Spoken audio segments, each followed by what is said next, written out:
clap de début, bonjour, bienvenue dans cette vidéo. Non, c'est pas journalier. Ce n'est pas journalier, bonjour. Alors, aujourd'hui, on va parler animé. Ça fait 2 jours, non, 4 jours du coup, qu'on parle de jeux vidéo. Là, j'ai envie de parler d'animé. Alors, ce qui se passe, c'est que j'aurais eu envie de parler de Firewatch.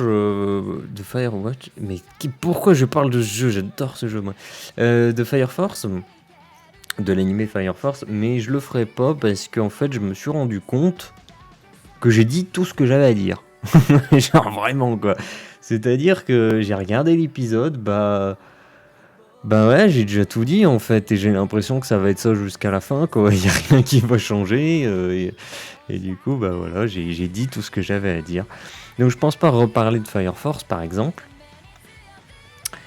Oui, la vidéo va parler de Kimetsu, ne vous inquiétez pas, c'est dans le titre, c'est pas pour rien. Mais ça n'empêche que voilà, moi ces vidéos-là, ça me permet aussi de parler de manière générale un petit peu de tout ce qu'il y a à côté. Mais là, voilà, je fais juste une petite aparté pour débuter sur Fire Force, je me trompe pas.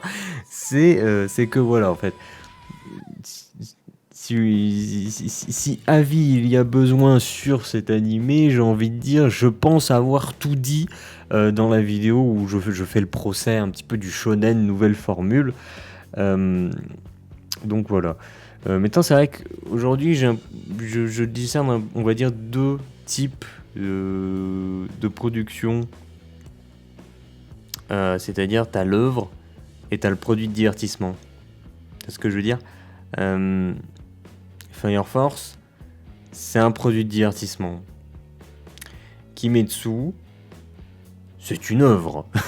C'est une œuvre. C'est génial. Après, ce sujet-là, je pense que j'y reviendrai une autre fois, un autre jour, un peu plus pour approfondir un peu plus la chose, parce que c'est quelque chose de très intéressant et qu'il faut que je trouve que les gens comprennent.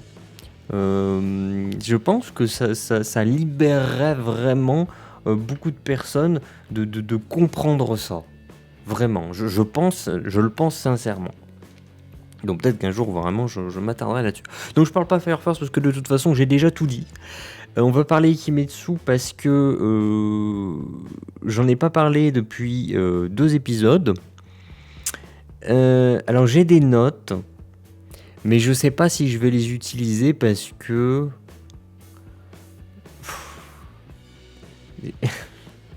Je sais pas si je vais les utiliser. Peut-être que oui, on va voir. Alors, ce qui se passe, c'est que là, donc dans Kimetsu, effectivement, il y a les piliers, tout ça. On est dans un moment calme. On est dans un moment de calme parce que on s'est tapé quand même pas mal de combats. On s'est quand même tapé pas mal d'ennemis.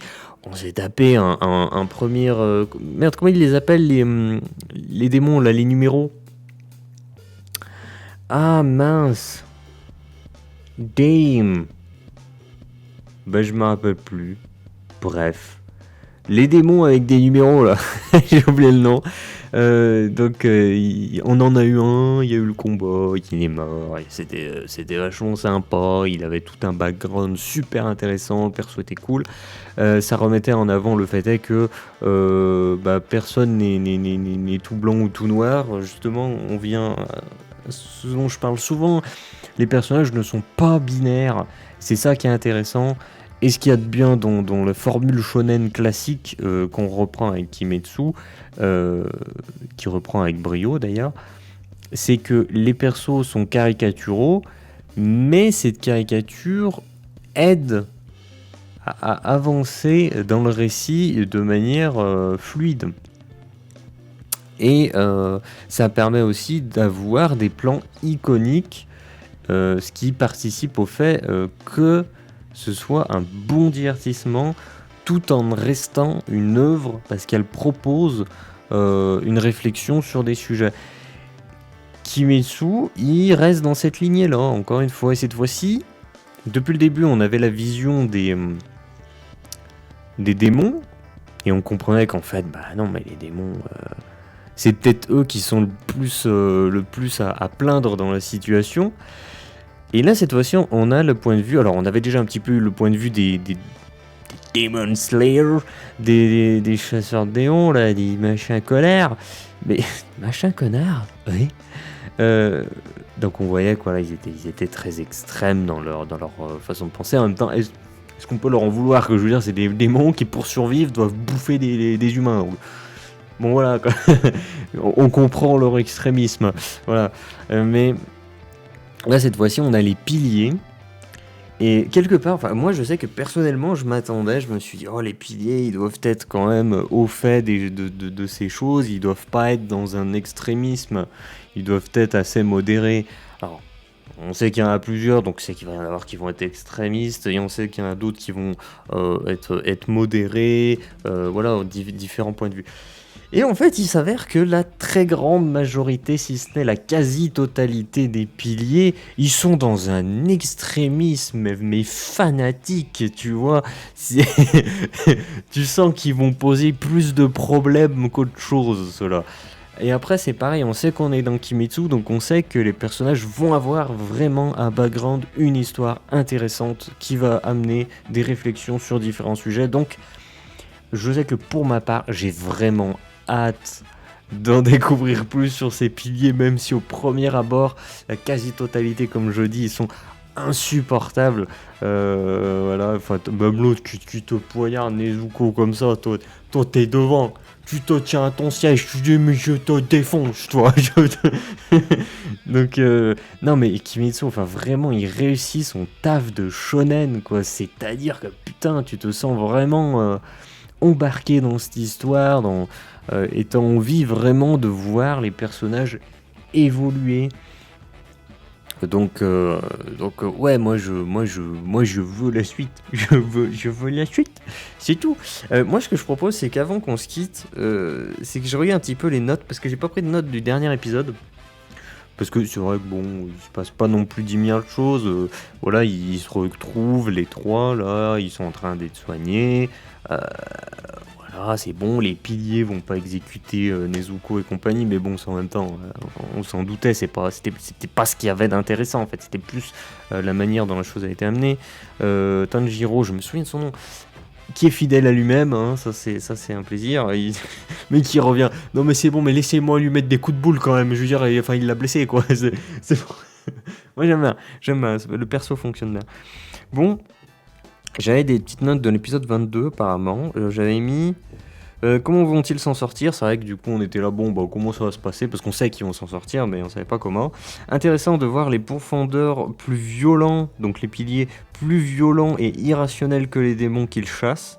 Justement c'est ça c'était marrant, parce que la grande majorité ils sont comme ça quoi. Encore une fois, alors ça oui, mais ça c'est mon côté féministe, mais bon je suis désolé, hein, c'est comme ça. Encore une fois, le perso féminin se coltine le rôle utilisé pour le sujet de l'amour. Moi ça me dérange, car les persos féminins se retrouvent toujours dans un extrême concernant ces sujets-là. Voilà, on a le perso... enfin, il y a deux persos féminins. Il y en a un, il est dans l'extrême, c'est-à-dire, il fait dans la subtilité et le poison. Deuxième personnage féminin, il est dans l'amour. Voilà, c'est le personnage qui représente l'amour. Il y a des cœurs un petit peu partout sur son background. Bon. Bah moi ça me casse les couilles, ouais, franchement je le dis, ça me saoule. Vraiment, ça me saoule. Je sais qu'ils veulent des personnages caricaturaux, donc tu comprends le truc, je veux dire. Mais, comme je l'ai dit, on est dans un univers où il y a de la fantaisie. Donc, puisqu'il y a de la fantaisie, et puis il y a ce système de souffle. T'as une façon de respirer qui fait que t'es balèze. Et ben puisqu'il y a ça, il n'y a plus de distinction homme-femme en termes de force. Parce que tu prends un truc de type de cette époque. S'il n'y avait pas eu le souffle, tu comprendrais que l'homme a une place plus importante dans les combats que la femme. Parce que l'ossature, la musculation, la musculature, ça veut rien dire, fait que, enfin le physique, fait que, oui, la grande majorité du temps, l'homme sera plus adapté pour du combat. Sauf qu'on est dans de la fantaisie, donc tu peux passer outre ça. Et t'as plein de choses à raconter là-dessus. Ça pourrait être vachement sympa de faire, de remettre hommes et femmes sur un pied d'égalité total, même au niveau physique. Et donc du coup, tu pourrais raconter des trucs super intéressants. Ça le fait pas, on se retrouve... alors, je doute pas que le personnage soit super puissant, l'autre aussi qui est dans le poison, on a bien vu qu'elle est super puissante, son sbire aussi. Et puis pareil, Nezuko elle est balèze. C'est pas le souci en fait de puissance, c'est le souci que elle se coltine toujours ces sujets-là. C'est ces sujets qui sont représentatifs du perso féminin lambada. Et en plus de ça, comme je l'ai déjà expliqué, elles vont être envoyées sur des personnages secondaires, des quêtes secondaires, des sujets secondaires. C'est ça qui pose problème.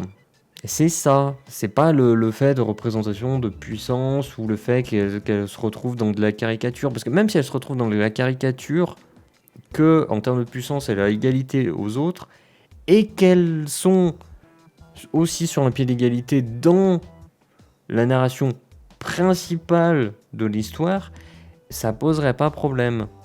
On peut se poser de questions, ça peut émettre des débats, y a pas de souci, mais ça poserait pas de problème, sauf que c'est pas le cas. donc c'est ça qui est chiant. Voilà. Mais bref, c'est pareil, c'est un sujet super vaste et varié. Donc voilà. Bon, sur ce, putain merde, mais je m'éternise comme d'habitude, c'est pas possible. Donc clap de fin, je vous dis à la prochaine, et puis voilà. C'est tout.